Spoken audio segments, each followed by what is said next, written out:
wow. Who do you Look at think this. it looks like? Look at this. But who do you think it looks like? This is the star This is a man. entry point for our office now. So this is not Simone Biles. I thought of Simone at first. No, this is not Simone Biles. Okay. This is not Deepa Karmakar. He's a man. Like, it's a... He's a man. Okay. You tell me. It reminds you of someone this week? It reminds me of that video we saw, Neeraj Chopra when he was doing this. Yes. I think that full tilt, isn't it? Yeah, I think it's But that. Anwiti, it also reminds us of another outstanding performer of this week, Rishabh Pant. He's been the somersault in the Headingley test, Yes. the Leeds test. No, but this is very beautiful. I mean, yeah. It is. Rishabh It's a very lovely sculpture by Varnika Singh. Yeah, so it's right at the entrance, and it really takes us to those iconic images. And well, I think we have found the perfect start. Sports podcast. Yeah, Tea, Toast and Sports. Let's talk about these two men this week, isn't it? Yeah. Rishabh Pant and Neeraj And Neeraj Chopra. Well, that was a lot of fun. I didn't expect it to be. That was a lot of fun indeed. Even I didn't expect. But now that we are back in our den, let's actually begin the show. Welcome back to NDTV's Tea, Toast and Sports with Anwiti and Rica. And Rica, you have been insisting for a week, for this week. A few days, Yeah, for this week you have been insisting that we call it a fantastic test match. Yeah. Not a fantastic one, not a fabulous one, but a fantastic one. So would you like to elaborate? Yeah, now why? I really couldn't think of another name other than it being a fantastic test match, because Rishabh Pant, despite India's heartbreaking loss. It was heartbreaking loss. He stood tall with those 252 runs. First innings century, 134, followed by 118. And the reason we connected with that statue so well was what he did after that 134, the cartwheel, Yeah. So Rishabh Pant is a character you can expect him to do just about anything. He does things that are most unusual. Yes. Some of the shots that he plays are most unusual. They are not copybook test cricket. That's true. There are cricket experts who would say that this guy should not be allowed onto the test cricket field. But then, what a delight. What a delight indeed. And the records, Anwiti, we'll have to talk about the records. We'll talk about all of those. We'll talk about fantastic match as well. But before that, a little bit on the downer side, let's talk about the match itself. So, last evening, at the time of the recording late last night, India finally did not manage to win the first test. Now, very interestingly, India, maybe it's the venue, because India has had a total of 7 test matches at Headingley since the 80s. And out of them, India has only won 3. So, well, now the stats have changed. Mm-hmm. Now it's 8 matches and won only 3. Mm-hmm. What happened there? I mean, at one point I was very excited that we are going to win, but let's talk about the dropped catches. Yeah, so Anwiti, let's go quickly over the reasons why India lost and why I think India lost. And I was reading the 11 o'clock news last night on 24/7 when we heard that India is finally losing and in England is ramping home. One of the big reasons is that India couldn't find a perfect foil to Jasprit Bumrah, even though Prasidh Krishna and Shardul Thakur took wickets in the second innings, but it didn't seem like they matched up Bumrah's intensity. Bumrah looked flat in the second innings, even though he managed a fifer in the first innings. Then, of course, the dropped catches, as you rightly mentioned. I don't know what Gautam Gambhir is telling Yashasvi Jaiswal. Of course, he has to, he did make 100, but he has to make big amends in the series if he has stay in the team for dropping those catches. Bumrah probably could have, gone on to take 9 wickets had he not dropped so many catches. Right. Also, the other thing, I think that, the lower order of the Indian cricket team did really not come to the party. In both innings, after the top order batsmen they got out, the lower order folded up pretty quickly. England is a side that can score 400 plus on its home soil. So Yeah. if you give them a 371 run chase, it probably is dicey. It probably Shubman actually said that as just the pre-match press conference when he was asked about the Baz ballers and if his style is going to be the Baz ball style. He said that it would be a mix. He didn't say outright, but he did say something around the lines that they will have to take a ton of wickets because only scoring tons will not be important. absolutely. So, Rika, I came across a tweet earlier. I'm so sorry to cut you off. So, earlier in the day when I was writing my news section, I saw this tweet by Harbhajan saying that India is under pressure now, a lot of pressure, obviously. And he said that Kuldeep Yadav should get a game, and his opinion was that Shardul Thakur can be replaced and how to go about it. In that, he called Yadav not a batter who can bowl a bit, he called him a But bowler a who can bowler bat who a bit. can bat a bit. A bit. So, Yeah. I want to know your opinion on this. Do you think there's a Well- replacement needed? Well, I will have a very, very non-conventional answer to that. A lot of people wouldn't agree with me, but I would like to see Kuldeep Yadav play in place of Ravindra Jadeja. In Birmingham, yes, Yadav in place of Jadeja, but I don't know what the Indian team management is going to do.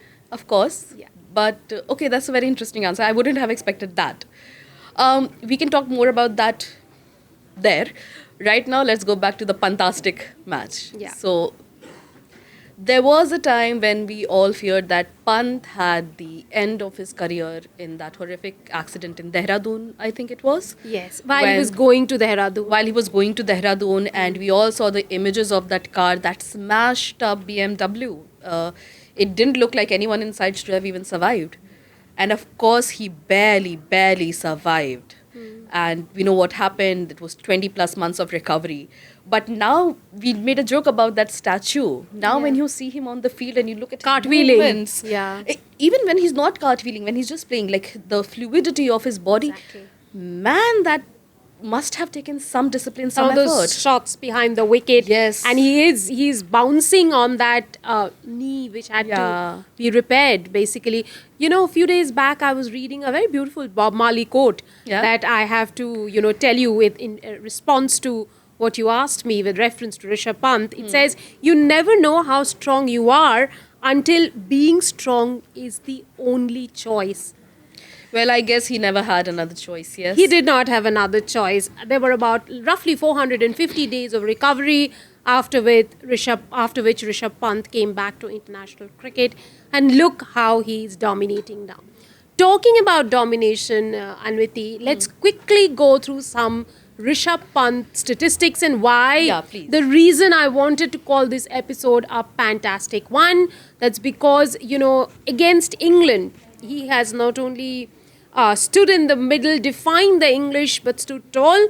He has most of his runs in Sena countries against England, 1,033 runs at an average of 46 plus in 13 tests and a strike rate of 75 plus.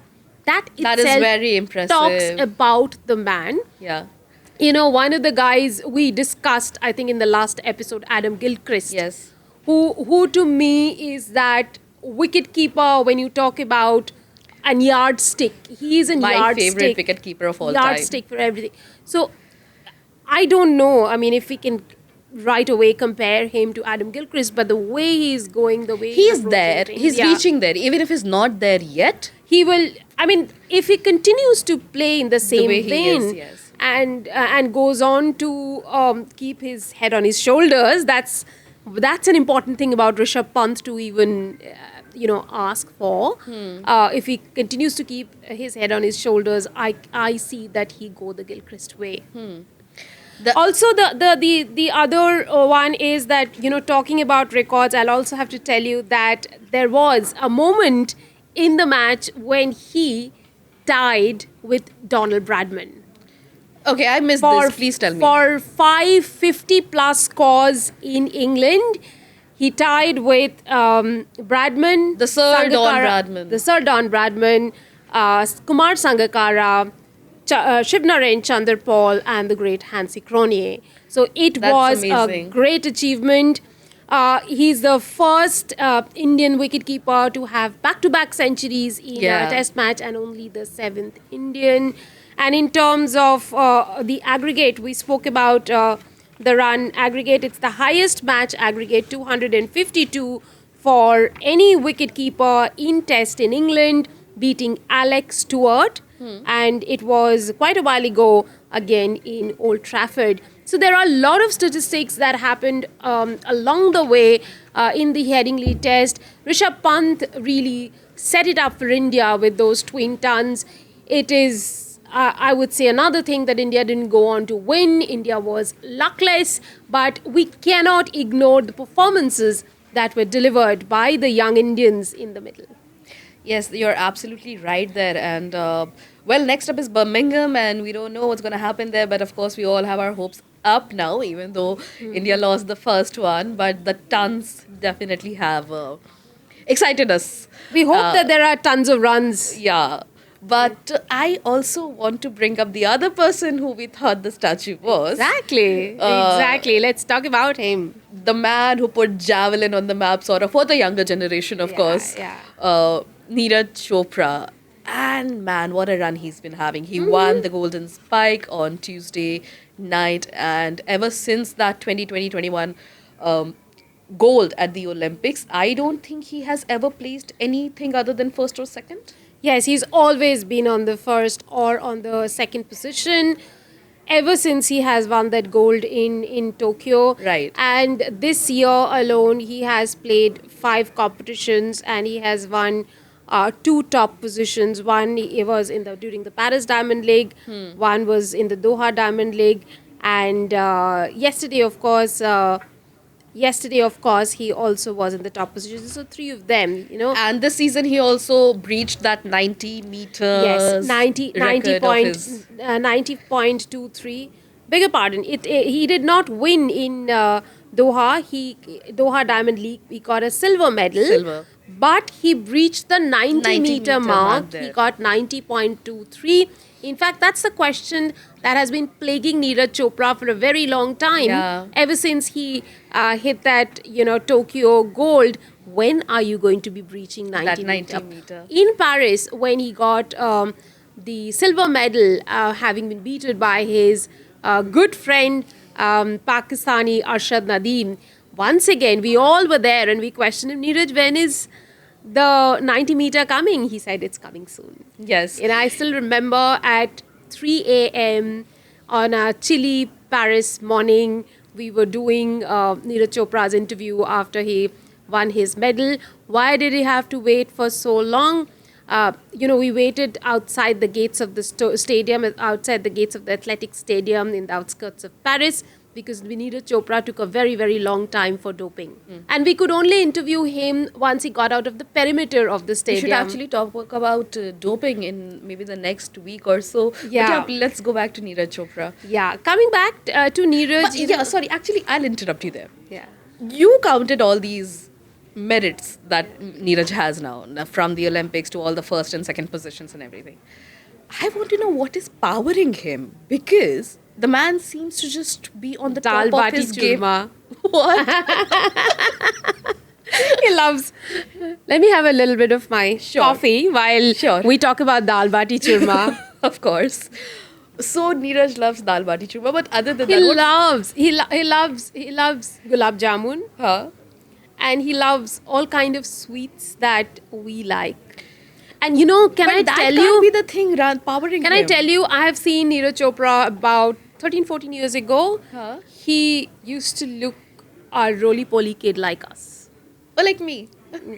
Like both of us. So Yeah. he was like that, but Huh. then it was his will to perform at the highest level that made him align with the philosophy of working towards becoming the best. Right. So yes, since you asked me what is powering, let's go over his diet. And it is not a diet that is unachievable by any one of us by any standards. I'll also get one. Yeah, breakfast, fruits, yogurt, oats, 3 or 4 egg white omelets, 2 pieces of bread, juice or coconut water, and dry fruits. Lunch, curd and rice, pulses vegetable, grilled chicken, and salad. Snack, chia seeds, dry fruits, bananas, juice or coconut water. In dinner, soup, boiled vegetables, salad, fruit, protein-rich foods. And again, snacks are milk, date, and sometimes jaggery. I have It to is say not that's- unachievable by any standards, Yeah. but what has been cut out And of this this is from diet Olympics. is this is an official diet plan of Neeraj Chopra, and what has been cut out of this plan is junk food. Yeah.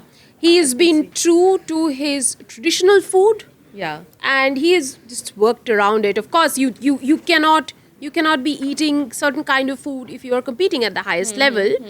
So he has been true to his traditional diet, worked around it to make it a more reasonable diet for someone who's performing at the highest level. I'm sure for athletics like javelin, he needs a lot of hydration, of course, and he needs a good salt balance because he's running so Yes, much. yes. So all of this makes complete sense.